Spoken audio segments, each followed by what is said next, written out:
Namaskar. Welcome to the 16th episode of the Indian AdGeek, the first of 2026.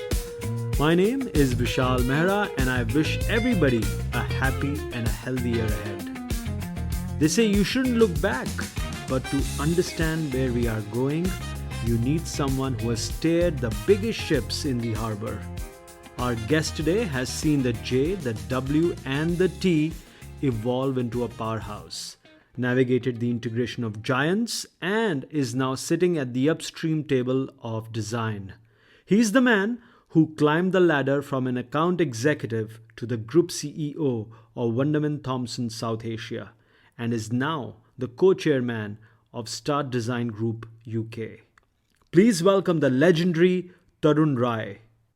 Very happy to be here, Vishal, and hope we can meet up sometime in Bombay soon. It would be my absolute pleasure. How did you and advertising happen, Tarun? Tell us the story of your first big break in advertising and what led to your rise from an account executive to the group CEO.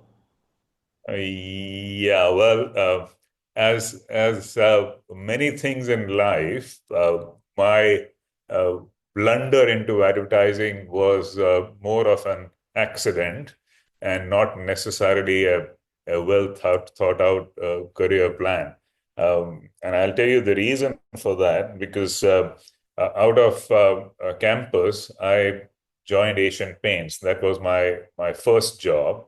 And for the first 3 years of my life, I was working at Asian Paints, and I had a rollicking time. I mean, I'm still in touch with a lot of people at Asian Paints, and I think what I learned in 3 years at Asian Paints, I may not have learned in 10 years in any other company. So after spending 3 years there, and the reason I'm saying it's an accident is that the real reason for my wanting to come to advertising or any industry was that I wanted to come back to New Delhi, where my then girlfriend was, and now my wife. So that was one large part of the motivation. And secondly, I was, after 3 years in Asian Paints in sales and marketing, I was not very sure, because Asian Paints those days was a very sales-oriented company. Brand marketing had just about been started by a person you may know, Bharat Puri, and he has started something at that time termed the Product Management Group. And that was responsible for building brands and innovation and stuff. But 90% of the focus of sales and marketing was sales. And I actually thought to myself that marketing is where I want to be. So from a career point of view, even though, as I said, the main motivation was my girlfriend, but the other rationale was that I have seen sales and I have understood distribution. I've understood how India works in the market. Now, if I get some advertising experience for a few years, and my plan was to be in advertising for not more than 3 years, then I can move to marketing in any of the client companies. So that was really the reason that I joined advertising. And but somehow, I think because of many reasons, to a large extent, the reason being that I enjoyed myself so much in advertising. And the second reason being that I got the career breaks that I at that time made me what I am today because of the opportunities offered to me. So a lot of credit goes to the organization, to my bosses. One particular boss, I can name him, Manoj Berry, who truly inspired me. And I had such a blast that before I knew it, I had spent a decade in advertising. And just when I thought, now what, I was offered my first profit center, which was Calcutta. And I went on to be the youngest general manager of any of our offices. So after that, it was a question of one opportunity after the other. So that was, and interestingly, now that you mention it, I almost did not join HTA those days. I instead had signed up for Ogilvy. And that's what I'm saying, accidents happen because I had interviewed with HTA because a very good and close friend, who still is a very close friend of mine, was my flatmate in Indore, where I was with Asian Paints, and he was with Brook Bond. Then he left for Delhi and joined or interviewed with many companies, including HTA, and told me that, Tarun, I'm doing this. Why don't you also talk to HTA? I said, well, that was my plan. And I had another friend of mine who was there. So I interviewed with HTA. The interviews went very well. I went back to Indore thinking that I'll soon be getting my employment letter, which I did not. In that same visit, I had also interviewed with Ogilvy, and Ogilvy was next door to HTA in Delhi. You are based in Delhi, are you, Vishal? Yeah. So, and that time we were in Chandewala Extension, and we in fact shared the same canteen as Ogilvy and us, and they used to. The terrace was the same.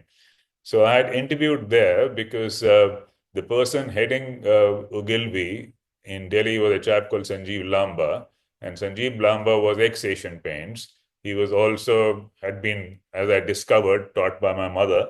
So it went very swimmingly well. So I had interviewed with them also. And when I did not hear from HTA, I got that appointment letter from Ogilvy, and they said, when you are coming next to Delhi, you come and visit us, and the offer, this is the offer. So I visited Delhi. I went to Ogilvy, met Sanjeev again. I had some issues on the offer. He agreed to everything. I signed up with Ogilvy, and I walked over to HTA because they're next door to meet my friend. And I was sitting with her having coffee when Sunil Gupta, who was the one who had interviewed me, he said, oh, so today is your first day. You should have come and met me first. I said, not my first day. You never got back to me. And he was appalled. And then as we discovered, the Nikhil Nehru, who was the general manager of the office at that time, had dictated the letter, which had been printed, signed by Nikhil, put in an envelope with my address in Indore, and kept in the drawer of Nikhil's EA, except that is the time she quit and left and forgot to post the letter. So I mean, it was amazing. And then Nikhil and Sunil told me that, I said, but I've already accepted the employment with Ogilvy. And they said, no, look, our offer predates their offer. So on that technicality, it's not our fault that didn't get posted, but we made you the offer first. So we just had a big laugh, and I decided to stick with HTA. So that's what I'm saying. Who knows how things turn out? And so that was my story of advertising. And the rest, I mean, you being from an account executive to becoming the CEO, I think a large part of this I owe to JWT and the people who are there. I still remember when I moved from Asian Paints to HTA, HTA and Nikhil Nehru struggled to match my salary. Asian Paints being a big FMCG and stuff, I mean, if I tell you my salary those days, you'll laugh, but it was not easy for JWT or HTA to match that salary. But Nikhil made me a promise. He said, we'll just about match your salary. We can't give you a raise, but I can promise you that we will give you instead enough opportunities. And if you do well, there's no holding you back. And I think the organization, Nikhil, Sunil, my boss Manoj, and everyone in the organization, I was given more than sufficient opportunities. And you know how it is. I mean, you get opportunities, then of course it's up to you what you make of them. So I really owe it to the organization because otherwise if you don't get the opportunities, you can't prove yourself. And to be given opportunities at a young age, the organization and the people have to be really confident and in some cases brave. So I owe it to a lot of them, including Mike Khanna. And I still remember, I've got a lot of fondness for Mike Khanna. And when I had kind of an inkling that I might be offered the Calcutta office, but he did it in style. He and Sunil by that time was the head of Delhi office. They took me to a nice five-star hotel dinner. And at the end of the dinner, Mike stood up and I stood up too. He shook my hand and he said, Tarun, you have earned your stripes and you're going to go to our office in Calcutta. And even though Sunil had kind of whispered this in my ear, I pretended huge surprise. And and the more interesting thing was Calcutta.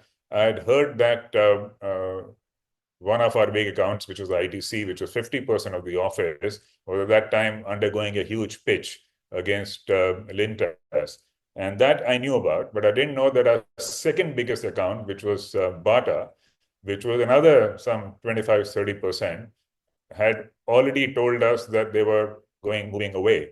So I picked up the phone and I spoke to Mike and I said, Mike, I knew about ITC, but why didn't you tell me about Bata? That's 75 to 80% of our office revenue disappearing, and I've just got here last week. So he said, Arun, I had the confidence that you'll fix it.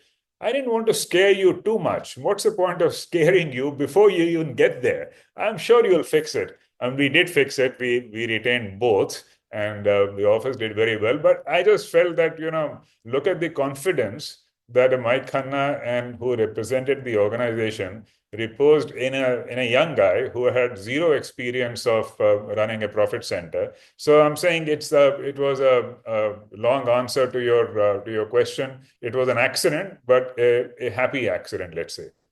Fantastic. What a story. After that, you spent 7 years on the publisher side with Worldwide Media, right? Before returning to the agency world. Any learnings from there? Oh man, huge. I mean, we can do an entire podcast on this subject itself. We have So lots of things to cover. yeah, yeah. So, So I used to. I mean, even though I started with Asian Paints, but moving to media and moving to a new business as the CEO was daunting. And I'll tell you why it was daunting, because after some 15 years in the business, or no, actually more, some 17, 18 years in advertising, I was moving into a completely new industry. I was moving out of my comfort zone. Advertising, by that time, I knew like the back of my hand. And here you are moving into a new industry where everyone in your leadership team knows more about the industry than you do. So it was daunting, but I did joke about the fact that I am moving from the message to the medium. So we create all my life I've created advertising, but the vehicle that carried my advertising was media. So therefore, my network of people remains the same. Unilever was our biggest client when I was in JWT, and Unilever was still our biggest client when I was in Worldwide Media. So I said my network remains the same. The overall industry, as I try to justify to myself, remains the same, except that from the maker of the message, now I'm the medium carrying the message. And the key difference that I found between these two industries for me was the fact of ownership. In the advertising business, while we are creative, we are largely a service-oriented business. The products that we create are not owned by us; they are owned by the client. And we will talk about IPs later. And I discovered that it's a whole new ballgame when you are actually owning the product, because then you are responsible and you have control over all aspects of the product, which in advertising you don't. It's the client's product, you can create the best advertising that you want to, but if the product is not good, if the manufacturing has issues, if the distribution is not great, if the media spends on that is not, I mean, you don't control the entire gamut of the four Ps. But when you own the product, then you do. So if your cover is not good, people are not going to pick up your magazine. So I'm just saying, to me, it was a key difference was owning the product as opposed to being one part of the product marketing mix. So, but one of the things that I discovered very quickly, and again, I'm saying it comes back to what is the role of a leader, because when you join a company as a CEO, your job is not to be an expert in the field of magazines, because you have got editors who are putting the magazine together. You have got your salespeople, you've got your publishers, you've got people who help put the magazine together, you've got the entire distribution chain. I mean, you cannot be an expert on everything. But what is important is that you should be able to lead. And that's something that I always believe in, that the job of the head of an organization is to lead, not manage.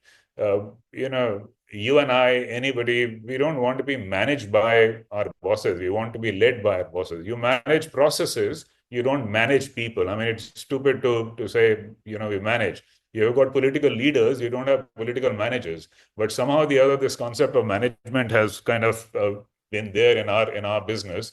The important thing is to lead. The job of a leader is to inspire, to mentor, to guide, to make people realize their potential. After the first week in the organization, I took all those 20 people who were reporting into me.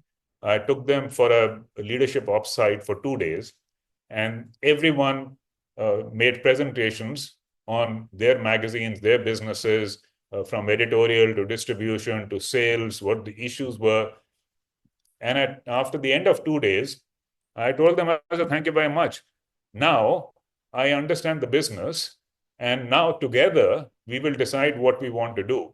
So to me, the important thing was that there is complete transparency and honesty. I always believe that people respond to ambition. People respond to growth. It's not very inspiring for a leader, and again, in a later context, we will discuss it. But it's not very inspiring for a leader to say, let's be more cost efficient. I mean, what kind of an inspiring story is that? So to me, it was ambition. The question was, how do we get the growth? Should we launch more magazines? Should we have developed more multiple streams of revenue? So those are the things that we needed to do. Right, right. I can tell you that Lonely Planet used to Yeah, be my favorite magazine of yeah, all time. I do miss it. We do have Condé Nast Traveler now. It's on my yeah, table right there. But yeah, Lonely Planet had a different feel to it. yeah. You stated the massive Wonderman and JWT integration, Tarun. But since then, if you'll see, there has been so much more consolidation, right? This year, do you believe the super agency model will go even further? Will we see more integrations? And how has that model delivered according to you? Has it just created larger agencies which are slower to react, or are they actually delivering promised seamless integration to clients? Oh, man, you have opened an entire Pandora's box. Um, okay, so when I joined the industry, uh, we were a super agency. HTA bought media also for clients. I mean, you may not know it, but in 1990, when till I think almost till for the entire decade, media had as yet not been taken out of the agency. So we were a super agency then, except that it was not WPP but HTA upfront. Um, I mean, your question about integration, I just talked about the fact of being cost efficient.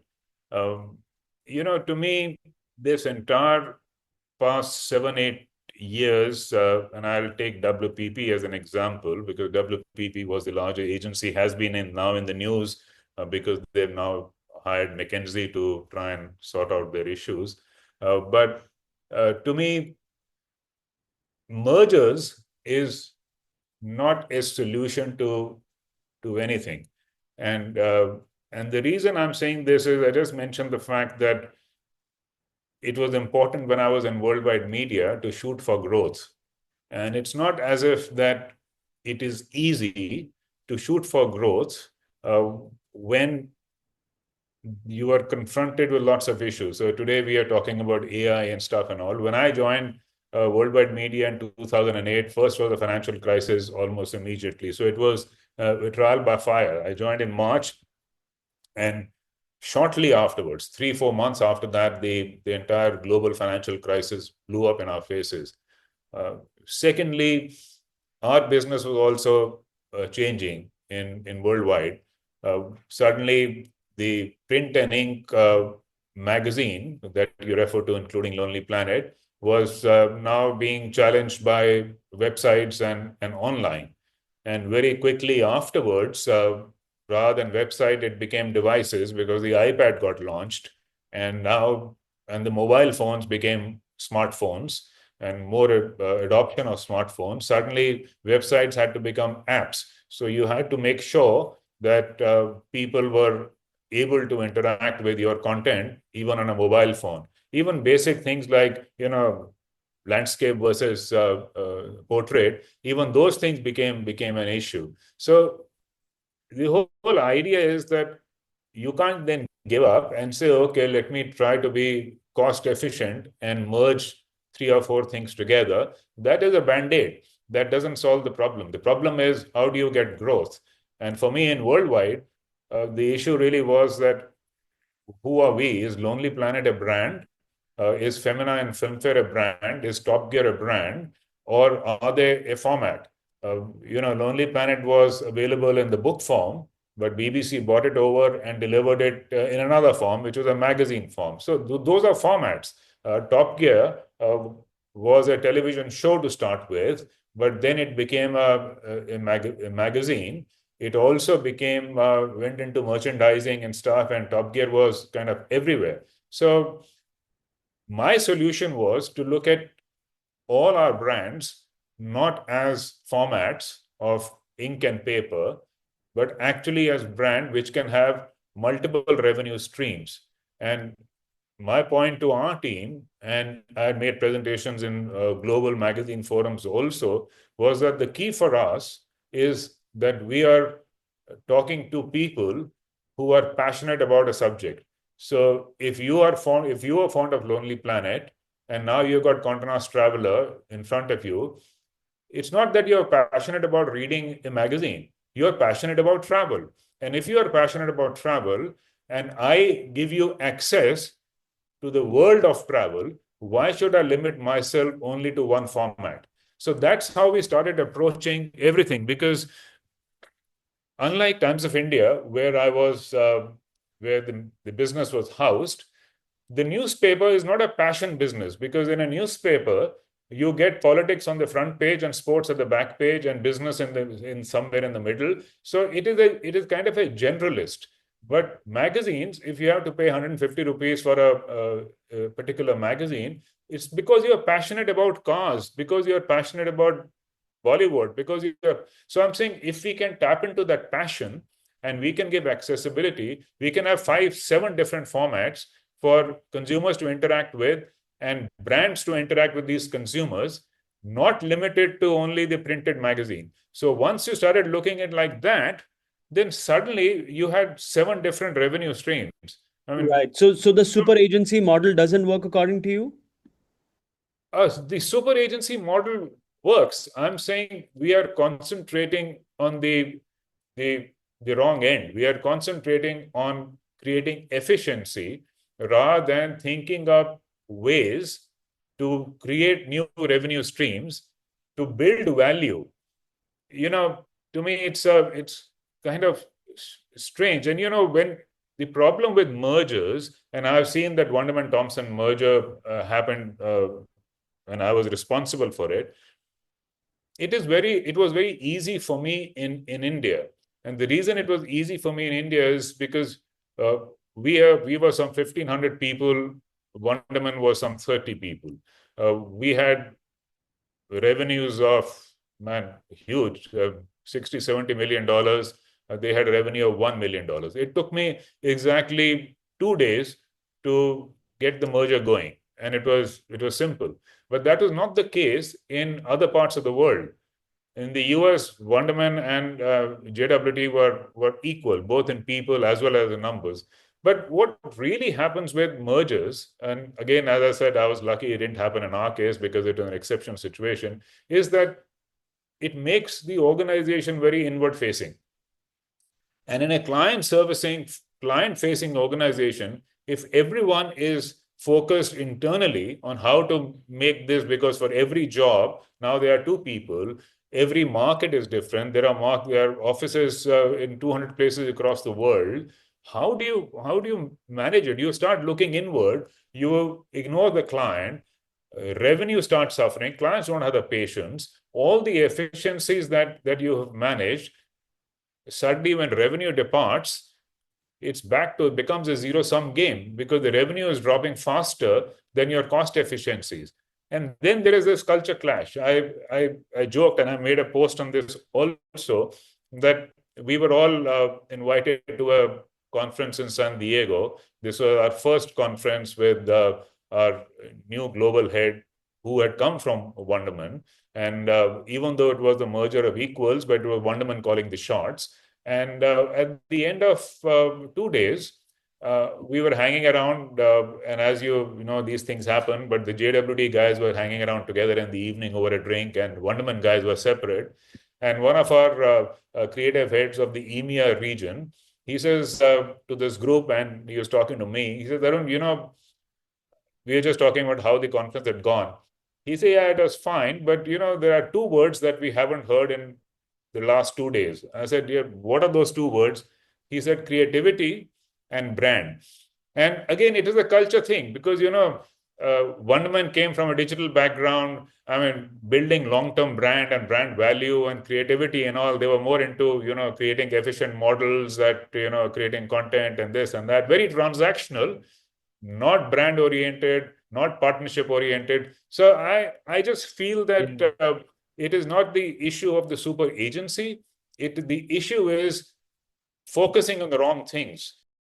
If you try to be cost efficient, you will be cost efficient on that people front, and that is your business. As we famously say, all our assets go down the elevator every evening. People are our only assets. And if you start cutting costs there, then what are you doing? What do you have? Yeah. That's what I keep saying. It becomes a zero-sum game. Your last comment is a great segue to our next topic of discussion. Agencies often talk about value based pricing, but procurement departments still buy FTEs. You've sat in the CEO chair. How does an agency leader practically walk into a client CFO's office today and sell intangible brand equity when the client is obsessed with quarterly performance attribution? What is the script that changes that dynamic according to you, Tarun? Yeah, see, Abe, when you say client, procurement and the CFO is the wrong place to be having these negotiations because their job is different. Their job is to, beat down all their vendors. And that's another story about being vendors and being partners. And I think the whole issue is that these negotiations and the discussions of agency remuneration should be had at the CEO's table, not at the CFO and the procurement table. Because the CEO will understand that brand value is not intangible. Brand equity is not intangible. And I think the critical issue that our industry faces, and again, it's something that I can say because I have been an account executive and grown in an era where we had a seat at the table. Even a young account executive like me could knock on the door, push the door open to the chairman of Hero Cycles and say, "Sir, can I have a minute?" Because advertising was important. Advertising was the public face of the company. We had that seat at the table and we started slipping down. Suddenly, the client was dealing not with one agency, the super agency, which is HTA, but with 10 different partners because we started pulling things out of the super agency and media became separate, direct marketing became separate, digital became separate. So I'm saying we slipped it down. But CEOs, even till today, they understand that brand value is not intangible. Equity is not intangible. What we don't make ads. And this is where, the difference between a vendor and dealing with procurement rather than dealing with the CEOs and the marketing directors come in. Because we are building brands, we are building business. What is the difference between one soap and another? In terms of product, nothing. The difference is the brand and the brand equity. What is KitKat? But, a wafer wrapped around with thin chocolate. But you build something which says, have a break, have a KitKat, and the client milks it for the next 50 years. And how is this intangible?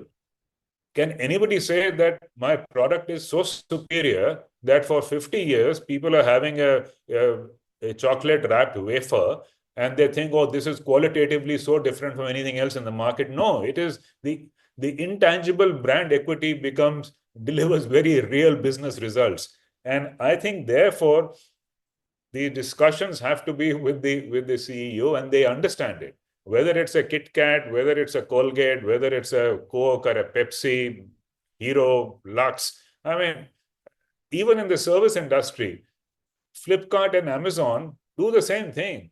Today, in today's world, delivery is commoditized.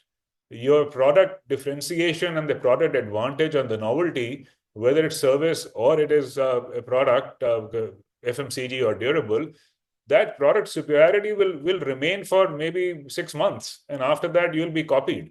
So the difference is the brand values that you build in. But I think what we have allowed as an industry, and we are all complicit, is to slide down the value chain. Therefore, now the procurement guys are talking about what do you do?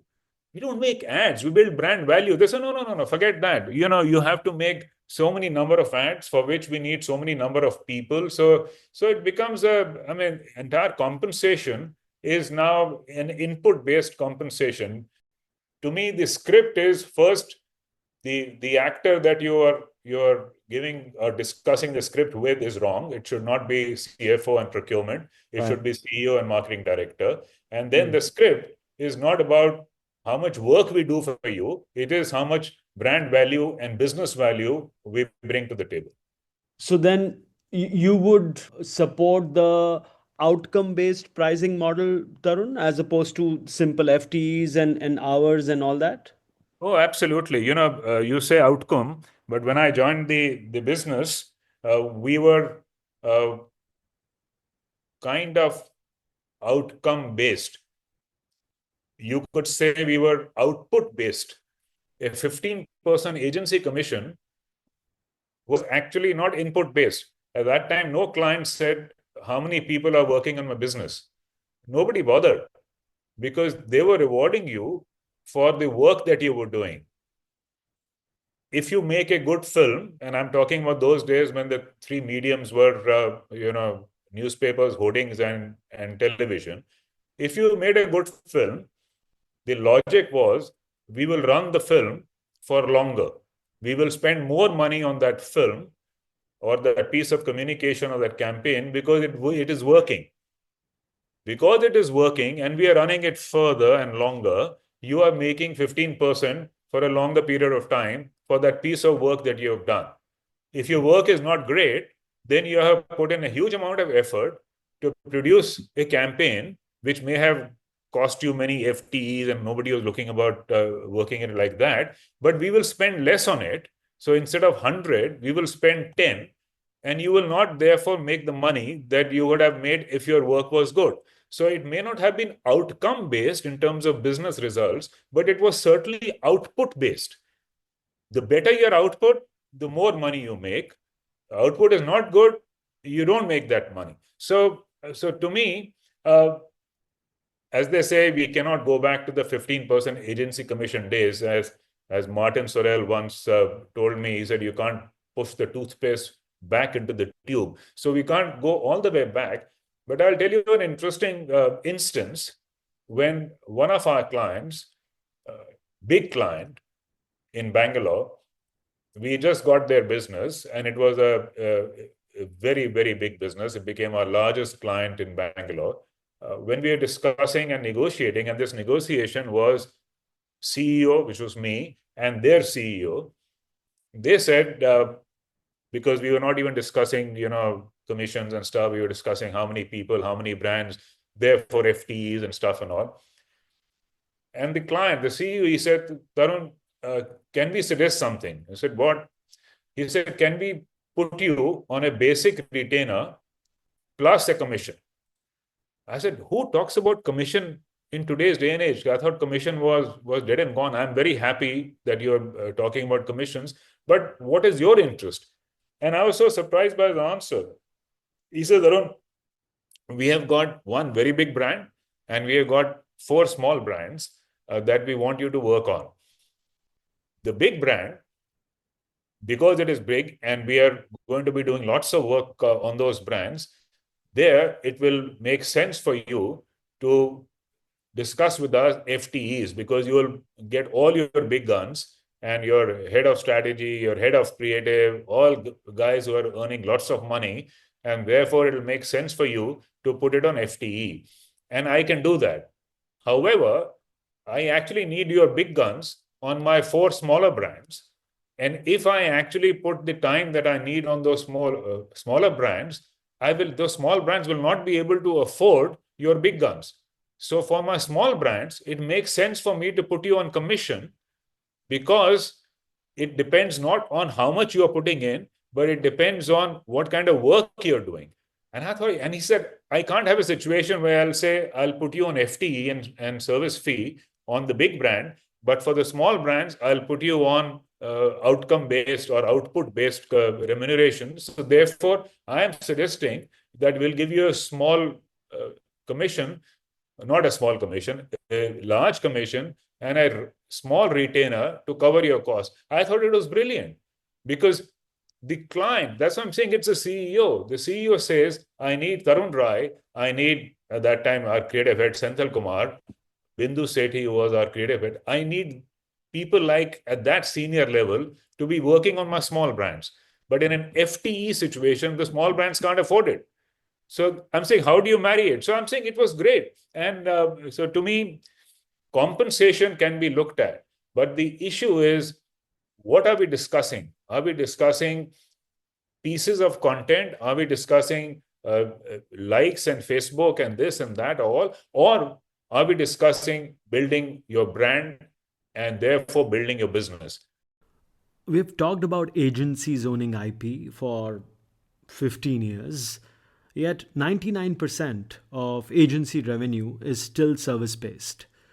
Is the failure to build products a failure of talent, which can be, the right kind of people, or a failure of capital structure, which is holdcos demanding quarterly margin over R&D investment? What's the solve there? The biggest thing leadership provides, whether it's me or my bosses or the global heads, is culture. And culture flows directly from the top.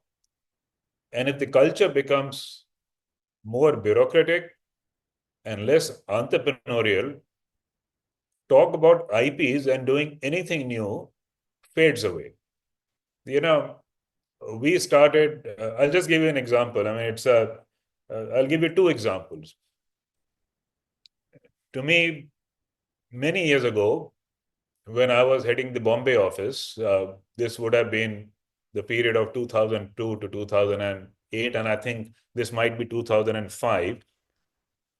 We had a very good creative writer in our team.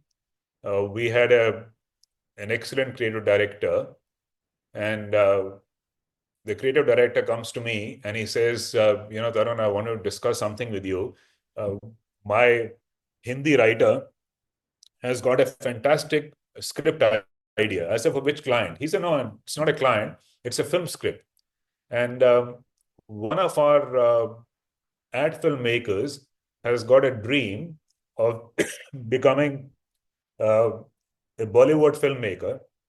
And I've had a word with him, and he is willing to look at this script. I can tell you who this ad filmmaker was, Shujit Sarkar. And Shujit Sarkar has after that gone and made many films. And this would have been his first film. So I said, yeah, so what? HTA becomes a film producer. Imagine, we are talking about 2004-5. I went to Mike Khanna. I said, it's a great idea. If we are living in the world of creative, if you got people who are writing scripts for 30 seconds and also have got a beautiful script, and I went through the script, it is a great script for a feature film. I said, why can't we make HTA's first feature? So I went up to Mike, and first Mike Khanna laughed. He said, don't be silly. We are not in Bollywood. We don't make films. I said, why not? We have the creative people. We have got a director. Why should we not make it? So after some time, he said, Tarun, your logic is absolutely right. Go ahead, make it, but don't come to ask me for money. Go and get your financing also. So imagine in 2003, we would have had our own, not just our own IP, we would have had our own first product, which was a film produced by HTA. Because of some reasons, the main protagonist of the film, Shahid Kapoor's dad, his rate was too high and we didn't get the couple of crores that we wanted to finance it. So it kind of died a natural death. But to me, my learning was, here is a man, Mike Khanna, who has got 30 years of experience in the business, who has never even thought of making a feature film, who gives me the carte blanche, says, fine, produce it. So to me, we had that culture that we could do things like this, but we never did. When I went to worldwide media, I realized, as I said, ink and paper is not the only way to deliver our brand. So we created multiple IPs. We had physical on-ground events as IPs. We had online properties as IPs. We had, along with client, joint IPs, including with L'Oreal, and the people who are involved are now very senior there. I'm still in touch with them. We thought IPs and properties all the time. So when I came back to worldwide media, we had Encompass was one of our agencies, the event agencies, who are actually delivering on-ground events for so many of their clients. And I discussed with Roshan and Sukhrit at that time. I said, why not your own IP? And we were building it. But as I said, then Martin Sorrell left and new things happened. Again, entrepreneurship suffered because entrepreneurship is about taking risks. Tarun, what makes a pitch that wins beyond the creative idea? Are there any specific elements that you always look for in a pitch deck? And what's the biggest mistake agencies can make when approaching a new business pitch, according to you? Beyond the pitch deck, the biggest issue is the team. And I always wanted the pitch team to be the team that would handle the business. And I think if you can go and tell the client that the people that you are seeing across the table, the person who is presenting and the people who are in the room are the people who are going to handle the business, that itself is a great start, because then the client is not just evaluating what you're presenting in the pitch deck, the client is evaluating the team. It's not a pitch team. Many agencies, and even us, we used to have a pitch team, which was different from the team that would handle the business. And I thought that was completely wrong. So first thing is that the team that pitches is the team that is going to work on the business. So the client is evaluating not just your pitch document, but evaluating the people who will handle the business. The second thing is the approach. To my mind, the creative output that you're presenting at the end of the presentation should actually not be the evaluation criterion from the client's point of view. Unfortunately, it is, but it's your job to get the right people in place, the right process in place. Of course, you have your credentials because you're called basis your case studies and stuff and all, but right people, that is the pitch team, the main team, pitch team, and the team that's going to handle the business to be the same. Get the right people in the room, get the right process across. How do you work? What is your process? How do you approach it? Get the strategy right. This is what we want to do. Agreed, not agreed. It's not regurgitating their brief, but saying this is how we strategically approach the task at hand. To me, the last part is the creative solution. I mean, I used to tell the client, hang on, man, I mean, how do you think that we can, within 1 month, come back to you with the right creative idea? I mean, it is 1 in 100 pitch creative actually gets executed because it's not possible. We don't know the client enough. And 1 month is a luxury, Tarun. It's yeah, a week's turnaround now. yeah, It's a week's absolutely. turnaround now.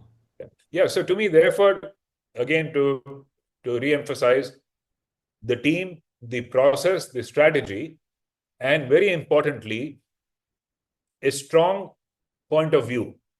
I have been to many pitches and client presentations where, agencies come across trying to second guess the client. I mean, that's such a stupid trap. If you do not have a strong point of view, the client will say, hang on, man. So, so what are you saying? You're giving us 3 strategy options or 3 creatives to choose from. It is our decision. What do you believe in? So I'm just saying that is very important. The third thing is, are you communicating the hunger that you really, really, really want the business?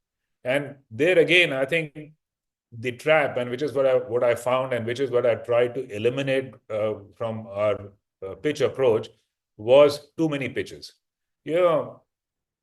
Why is everyone rushing around for any and every pitch? You go to a pitch and there are 11 agencies lined up outside. And I used to tell my guys, I mean, why are we pitching for this business? And there has to be a strategic reason for a pitch.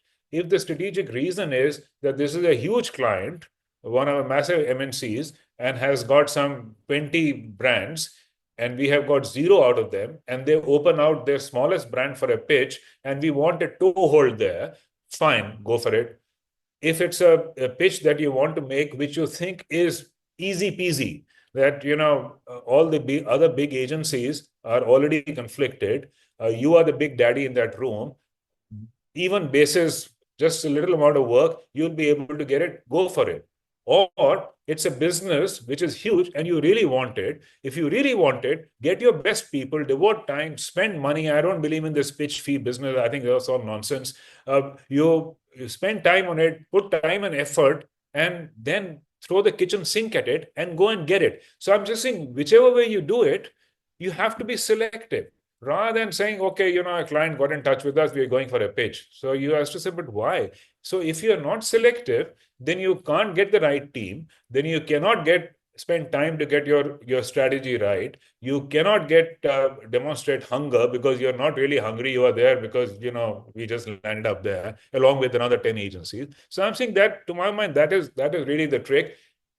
Ideally, keep your creatives right at the end as a demonstration of what this could lead to. But that should not be the decision on which you are hired as an agency or not. So, what would you lead with? If you're keeping the creative work in the end, what As I would you said, lead with? the team, the process, the strategy, point of view, and hunger. Right. Clients started having chemistry meetings, and I think that is great. Yeah, yeah. Now, in your experience, what really differentiates or separates a transactional client agency relationship from a true strategic relationship, like you were just talking about, chemistry meetings? What is that one non-negotiable rule that Hmm. you instituted for your client-facing teams, as far as this is concerned? No, we are talking about now a relationship, ongoing relationship, rather than a pitch. Because to me, in an ongoing relationship, the first and most important thing that I try to inculcate in all my various teams was mutual respect. And I say mutual, I can tell you, I have stood in town halls, and I've with one particular very big client in Delhi whose new CMO and team was giving our people an unnecessarily hard time. I've actually stood there and said, do not take shit from any client. And if any client is being rude to you, is not respectful, and doesn't value you, I said, I'm here. Tomorrow I'll go meet their CEO and go and resign their business. I mean, a lot of people kind of were ashen faced, but I meant it. So to me, it's mutual respect. We are not, as I said, we are your partners. We are not your vendors. And if you don't behave like partners and you behave like vendors, if you take shit from client, they'll give you more shit. And again, I'm saying, all my years, I have not, I think 99% of my clients were my friends, and till today are my friends. I think we were lucky that clients valued us more. And the other thing is, how do you get the clients to trust you? The clients will trust you when you are focused on the client's brand and business. When you are not focused on, how much money am I making from this campaign, and etc. So to me, that is very important. The third thing is, you are earning respect of the client when you are going beyond your call of duty. We had a concept in JWT called Day One. And Day One was getting the client teams along with our teams together for an entire day to discuss the business issue, the brand issue, and at the end of a workshop, along with the client, the strategic way forward. And I have seen it in innumerable occasions where the CEO, who we used to invite at the end for the evening presentations, the CEO, over a drink at the end of the day, take me aside and say, Tarun, thank you. And I could even name some 3 or 4 of them, a few of them entrepreneurs owning their own businesses. I said, thank you for what? You think the strategy was good? He said, I'm not even getting there. To me, getting our cross-functional teams together in one room to discuss brand and business success, I have not been able to do it. You have done it, and thank you for that. And I'm sure the results are going to be great. So this was something called Day One. Didn't give us any money. It was not kind of chargeable in the sense that we're making profits. It just either at the client's office or in a hotel, just getting people together and doing it. We did workshops for one of our clients. We did something called the What If workshop, where supposing you release us from all the fetters of what we can or should not do. Supposing you say, you have got the creative freedom to do what the shit you want to do on brands. What will you do? And then we get the CEO in the evening and give him post-its to say, rank the work, not from the point of view of can we do it, can the brand do it or not, just purely as a creative endeavor and an exercise. And that was fantastic. And it was like going to a museum and saying, okay, man, this is fantastic piece of work. You've done it for my brand. Shit, man, this is too scary, too risky. Can I do it? But I'm saying, okay, but now you just put we whether we do it or not. So I'm saying some of these things are terrific. This is what builds a partnership. This is where the client says, hang on, this is not FTE. This is not saying, are you paying for my time? This is building partnership, and we used to do it all the time. So that's what I'm saying. Tarun, you moved from running a massive advertising network to chairing a design consultancy. There is a theory that advertising is the tax you pay for being unremarkable. I'm not sure how much I subscribe to that, but design is considered to be the upstream business transformation. Now, as some CMOs budget shrink, are we seeing design, which might include CX or product design also, eating into advertising's lunch? Why is the design table a better place to sit right now than an ad agency table? If you agree with that statement.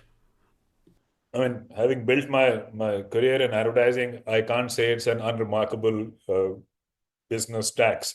It certainly is not. But one thing I will say, it's not a question of whether design is going to have the agency's lunch, but design was always important, and I think design is becoming more important for a couple of reasons.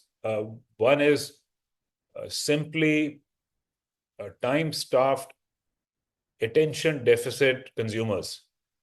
And therefore, when even a 30-second commercial is too long, because the attention spans are down to a few seconds, nanoseconds. I mean, now even series are a content series of 8 episodes. One season is now getting into micro series. What you see immediately has to make sense. So one is that design is becoming more important from an attention deficient world. The second is that consumer experience has become more important because consumer experience is now at many consumer touch points. So the consistency of experience, to be able to design those experiences which are consistent with your brand language, becomes even more important today. So yes, it is becoming more important. And the third thing is that many years ago, I was by my boss given a book to read. I still cannot get this chapter, where this bloody chapter is. So if you get to come across it, or if you remember it, do tell me. It was called Doctors and Tailors, a chapter in a book. I thought it was Rosser Reeves, maybe Bill Burnback, I'm not sure. But the whole idea of that chapter was that advertising agencies are more like tailors and less like doctors, in the sense that doctors are prescriptive. There is science behind it. And if you have a particular ailment, this is what needs to be done. You don't question the doctor. You may go and take a second opinion, but you don't tell the doctor that, instead of doing my surgery this way, you should do a surgery that way, because they are the doctor is the expert. A tailor, however, is also an expert. But if a tailor tells you that, I'll give you the current fashion is I'll give you a 2.5-inch or a 2-inch lapel to your coat jacket, and you say, no, I think I want it slightly thinner, I want it slightly broader. I mean, you can, because, fashion is not life and death, and you can have a point of view. So interestingly, it was that, advertising is more tailors. We are experts, but it's not as if that the client cannot have a point of view and stuff. So I think over the years, we became more tailors and less doctors. And I think design sits more on the doctor side of the continuum, more experts. And today, in the day and age of expertise, maybe clients will listen more to the expert rather than a generalist. So I'm saying, but I think the problems between design and it's also the compensation. I'm saying, interestingly, as I've discovered now that I'm working with a design company, the compensation is project. And you know, and I know that in our world, the ideal world was a 15% agency commission. Okay, we'll take 10%. Then was fees, because if you have fees, then there is predictability of your cost structures, because this revenue is certainly coming in. The worst thing that any agency CEO, CFO wanted was project-based remuneration. They hated it because a project may be here today, may not be here tomorrow. How do you, build your cost? And in the design world, it is happily project-based. Yeah, sometimes we try that, okay, give us some kind of retainer if it's an ongoing project, but that is maybe 10% of the case. The entire structure of the agency, design agency, is based on project-based remuneration. I mean, because in a design world, you may not require a design company to be with you every week. You want to launch a new product, there is a lot of development work to be done. There are some consumer experiences also need to be built up, but that's a project which might be for 6 months, might be for 3 months, might be for 4 months, might even be for 9 months. But after that, go. So you have to build your cost structures accordingly. And therefore, you can't be profligate. You have to be very careful as to the kind of talent you hire. So I'm saying there are differences. So advertising is not unremarkable. Design is not necessarily having and going and having advertising's lunch. I think advertising is pushing the plate away themselves. So I think we need to sort out issues in the advertising world and not blame anybody else for having a lunch. What has surprised you most about this transition from advertising to design? Yeah. So first, as I mentioned, was the way design. Even though I worked with design, WPP had many design companies, including Landor, and in fact, the person who heads the company I co-chair is also the global head of Fitch. So Landor and Fitch got merged and stuff and all. So not that I didn't work with design companies, but getting inside it, the first surprising thing was that how you can work with a project-based compensation and still control your costs. So, it's a business model that works. And I wondered why the hell, as an agency, we were so scared of project-based remuneration. So that was one. The second thing, interestingly, was that in our advertising business, whenever we are going to clients, local culture nuances were so important. I mean, there is no way that an advertising agency could produce work in London or New York for India to be run in Tamil Nadu or Karnataka or Bombay, because they don't understand the cultural nuances. Here, I discover that design is much more international than advertising was supposed to be. All our work, design work that we're doing anywhere in the world, and we are working from Africa to the Middle East to India now, all the work is shipped to London. And it gets produced there, not in India, not in Middle East. We take help if you want to in the local offices, in the Middle East, language help, smart local people who can tell us how we can use calligraphy in doing the brand work.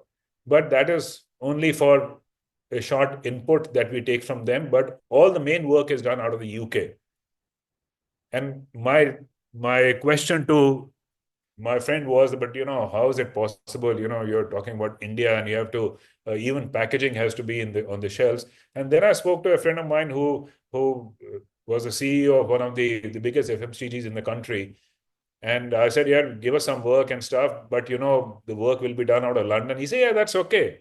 I checked with my team. We are already working with design companies on product packaging in Singapore and in London. I said, how, when? Wow. He said, but we are competing with the Unilevers and the L'Oreals and P&Gs of the world.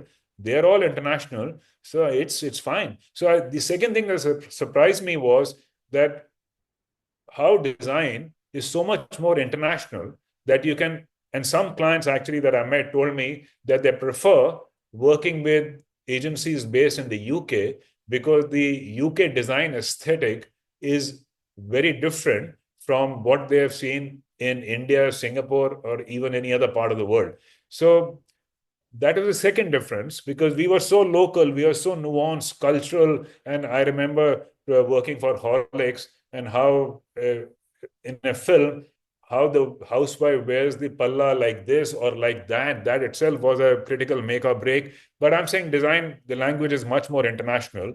And so I think these two things have surprised me a lot. And also the third thing is how design now is no longer static. Design is everything is about design.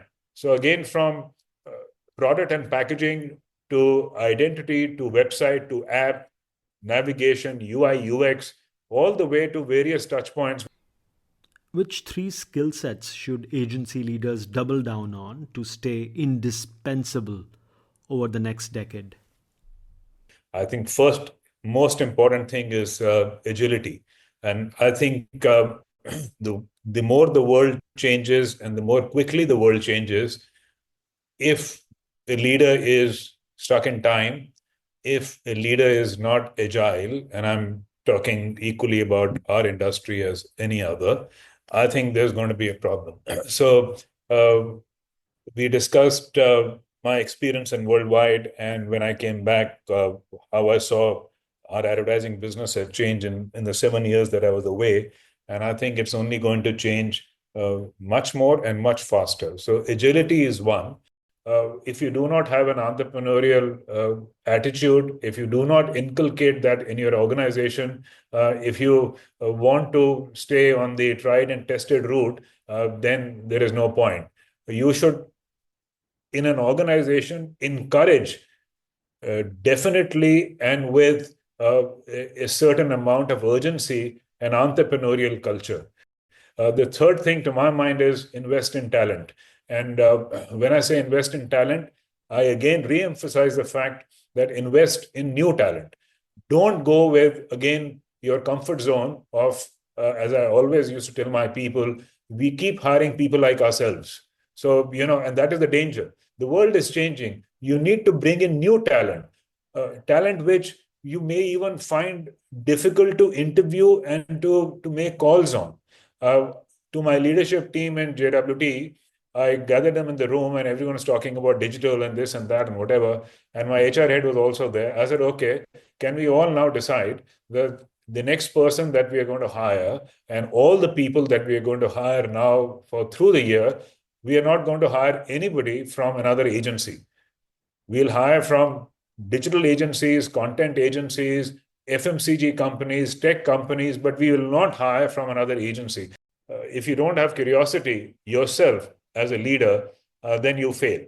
Again, I'm saying you may not be an expert, and we will maybe discuss it in the next couple of questions. You may not be an expert, but you need to be curious enough not to push it away, not to say that the world is not changing for me. It might be changing for other people. I think it's changing dramatically fast.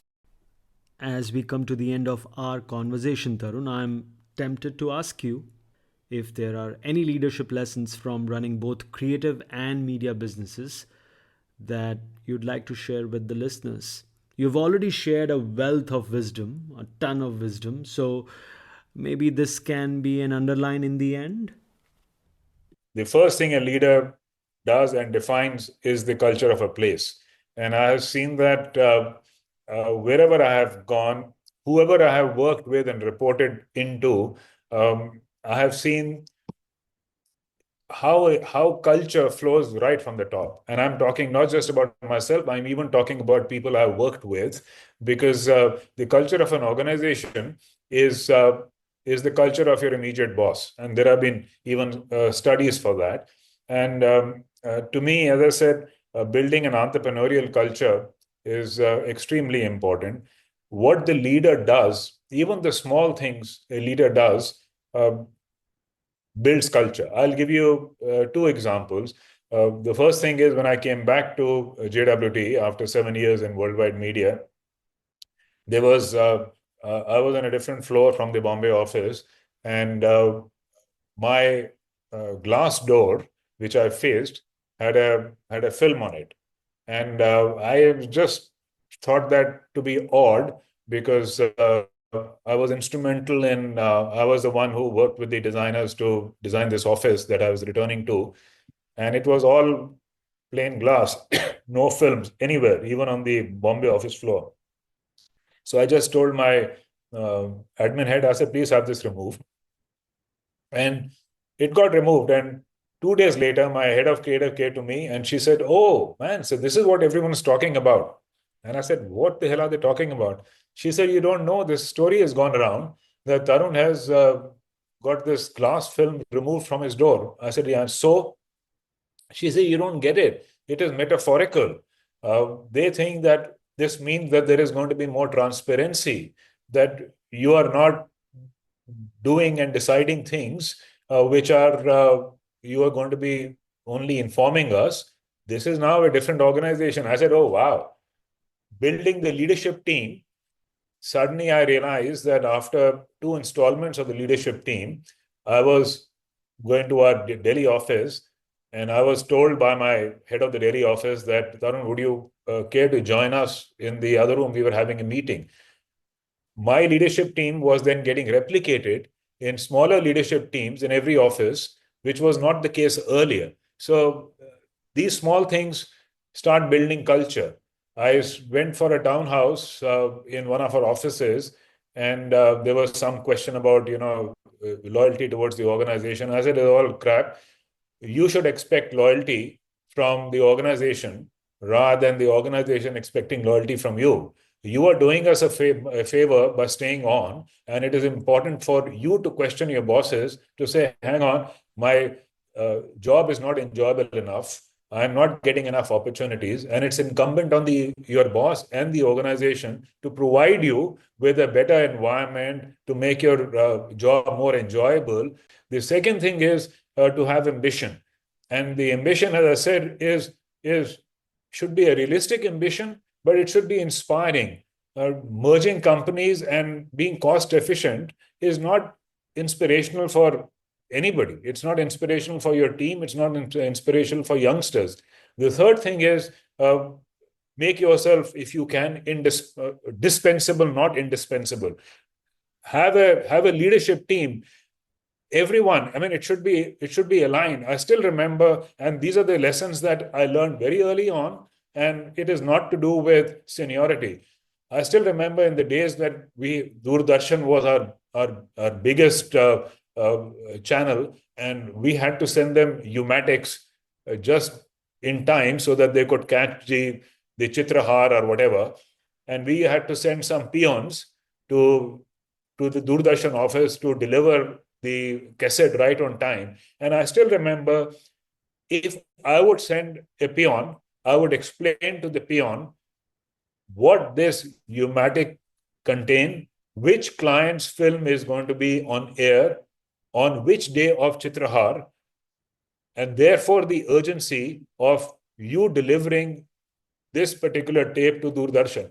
He was only a peon, but I found that if you share, if they are involved rather than just committed, if they're involved, if they understand the urgency, if they're aligned, they will actually do even a delivery job better and challenge status quo all the time. Challenge status quo. I'll keep that in mind. Yeah. Tarun, final question. Any favorite podcasts that you listen to, or any books that you'd like to recommend to listeners? Oh, okay, sorry. So I'll admit to you that I have been wanting to get onto podcasts, but I've somehow not been able to get it into my routine. So I will maybe start with AdGeek and commit to your podcast. But on books, I'm currently reading two books, and we somehow didn't get around to discussing AI, but maybe at another time. The one book that I've picked up once again is a book called Range, written in 2019, uh, which is Why Generalists Triumph in a Specialized World. And the reason I picked it up once again was, as we were discussing earlier, with AI coming in, I think specialization has getting a different flavor now.